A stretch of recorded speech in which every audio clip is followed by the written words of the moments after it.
Welcome. Today I'd like to say hello to a friend of mine on the West Coast, David Hanson. David, how are you doing? I'm doing well. Thank you, Jonathan. Super. Thanks so much for joining us as we kick off our independent school leaders one-on-one kind of short questions. And I want to just give our viewers today a little background about David. David is a super talented professional who's had a long career in both higher education and the independent school field. He is principal at Winthrop Associates and is serving in-house for the Branson School right now in Ross, California, Northern California, as the Chief Financial and Operating Officer. And today, we wanted to chat a little bit with David around kind of the state of the independent school in terms of the impact COVID is having on it, and some of the pressures that your schools are feeling around the country. And to kind of kick it off a little bit, David, tell us a little bit about what the Branson School is doing in terms of COVID, and how has that impacted your financial planning at Branson?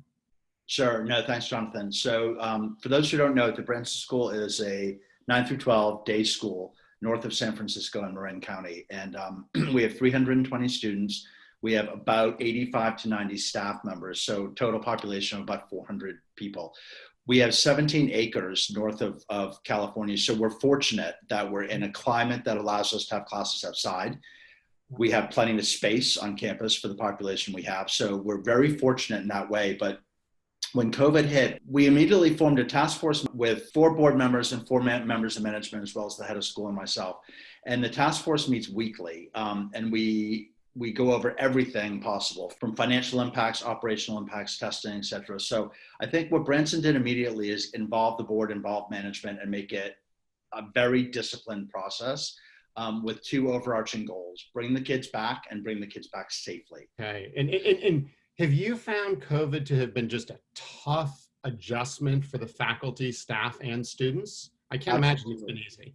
Yeah, absolutely. So, and I expect all schools are facing multiple constituencies with very different lenses. So parents absolutely want their children back in school for social and emotional health reasons, as well as academic preparation, sports, et cetera, all of that.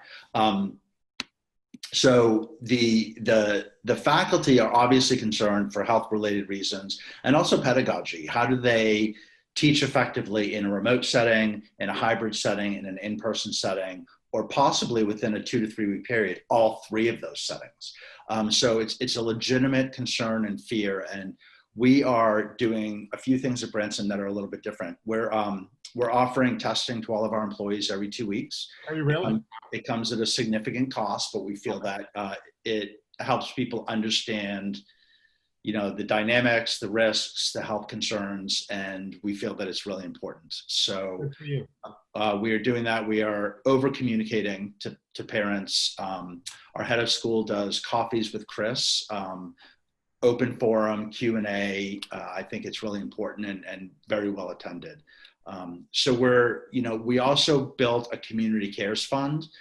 We were fortunate. We took some surplus money, some reserves, and put it into a community cares fund so that families who are in need, not just student financial aid, but families who are in need for other types of support can ask us for that support. We put in a faculty and staff support fund for childcare issues and help with other expenses that are new because of COVID. Good for you. That's very admirable. So obviously you talk to colleagues all over the country, and I know you were when we met, you were at Phillips Exeter Academy in Exeter, New Hampshire, in New England. So what are you hearing from your colleagues around the country, kind of about where their mindset is and where their schools are today? Yep, and it depends in part, Jonathan, on what segment of the industry you're in, right? So boarding schools and day schools operate on very different financial models. So I'll give you an example. As a day school, if we send our kids home to learn remotely, we save on all of the costs associated with food and dining, right? But if a boarding school sends their kids back to the dorms to work remotely and learn remotely, they still have all of those costs for their faculty and who live on campus and their students. So the model depends. It also depends on whether you are a heavy financial aid school, whether you're tuition dependent or whether you're endowment dependent. So it really depends a little bit on where you sit in the market. It also depends on where you are geographically, to be honest. So for those schools that are heavily tuition dependent and have a high discount rate, anywhere above 20%, they're facing some really strong headwinds right now, especially if they're not in a part of the country that hasn't been affected economically as much as others. The San Francisco Bay Area, we're very fortunate in many ways because of where we are geographically, similar to New York City, Boston, major urban areas. Some of the more rural schools, parents are questioning the value proposition of paying for an independent school and remote learning when they could send their child to a public school for free. So I'm hearing different things based upon industry segment. Yeah, no, that makes a lot of sense. So tell us a little bit about, I always like to ask school leaders, if you had three tips, three pieces of wisdom that you could impart for heads of schools, CFOs, board chairs right now, what would those be in terms of getting through COVID successfully from a financial impacts perspective?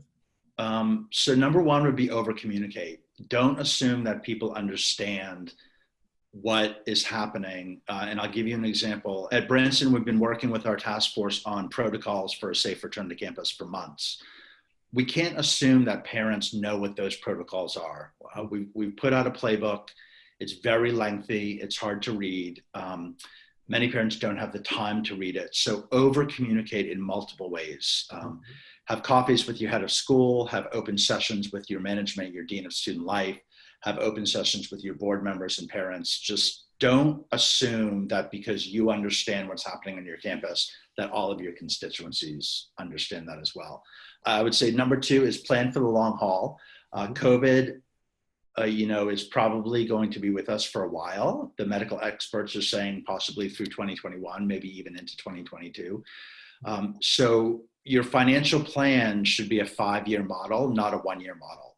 Great.